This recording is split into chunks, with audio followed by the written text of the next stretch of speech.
Good evening and welcome to the Business Day. I'm Anthony Lug. The Financial Investigations Division has confirmed the conviction of 3 individuals in a $61 million fraud and money laundering scheme that exploited mobile and banking systems. The operation involved SIM swap fraud, where victims lost control of their phone numbers, allowing the perpetrators to hijack online banking profiles and divert funds through accounts held by so-called money mules. 9 people have been implicated in total. The FID is urging businesses and financial institutions to strengthen cybersecurity protocols and educate the public on red flags used in financial scams. After mounting criticisms, Jamaica's largest financial institution, the National Commercial Bank, is assuring customers that cybersecurity has not gone unnoticed. The bank says cybersecurity standards are being enforced. Deidre Thomas reports. 2025, 2024, 2023, 2022, and 2021. Scams over the last 5 years that have oftentimes left Jamaicans vulnerable and in financial ruins. But as cyber threats grow more sophisticated, the National Commercial Bank says it remains steadfast in promoting Jamaica's cybersecurity standards. This in collaboration with the Bank of Jamaica. The institution is pushing back against claims that it has been slow to respond to breaches or incidents involving cyber attacks.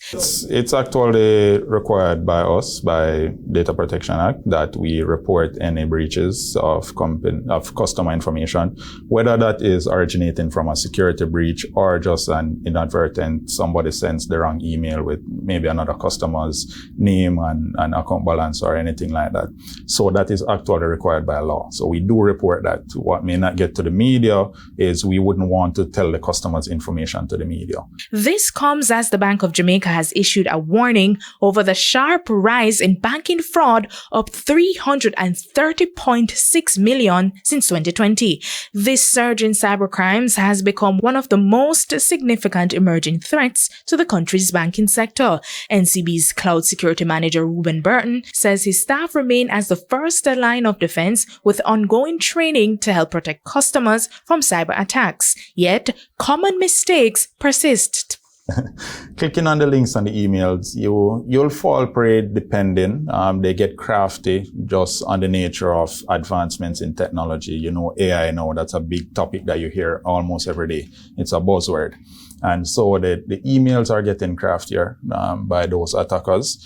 And so you have to look out for the telltale signs, looking for the grammatical errors, looking for a rush in the email. Is there some sense of urgency that you want the person to take action now so they can forget and drop their guard?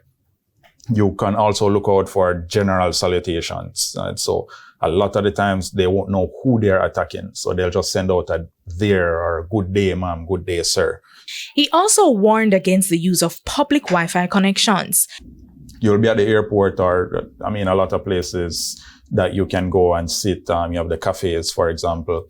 And when you sit there, you do not know who is around you collecting this information.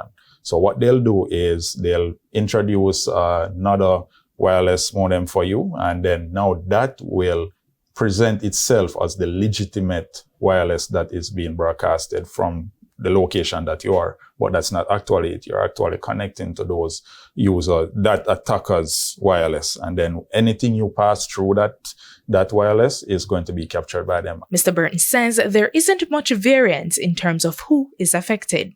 So romance scams is a popular one for older folks because those folks are generally going to be at a point in their life where they want that type of communication. You also have the friendly fraud that is really within the household, for example. It may be that you have left their card open and maybe a niece or nephew accesses it to purchase something online. You also have the account loading. That is a major one as well. You'll see that a lot on social media. We at NCB actually monitor this. So we have solutions that monitor this and get those pages taken down. The threats, he said, are widespread and evolving, targeting anyone with valuable data. He's reminding customers to protect themselves by avoiding suspicious links, using strong passwords, and enable two-factor authentication where possible. Deidre Thomas, TVJ News.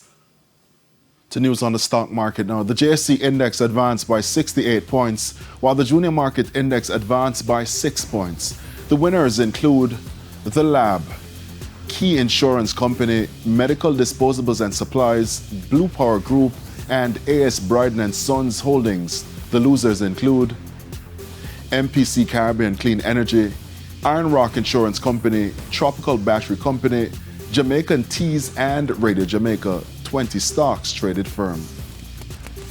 And foreign exchange trading ended with banks and Cambio selling the US dollar for an average $161.29. The Canadian dollar is being sold for $116.37.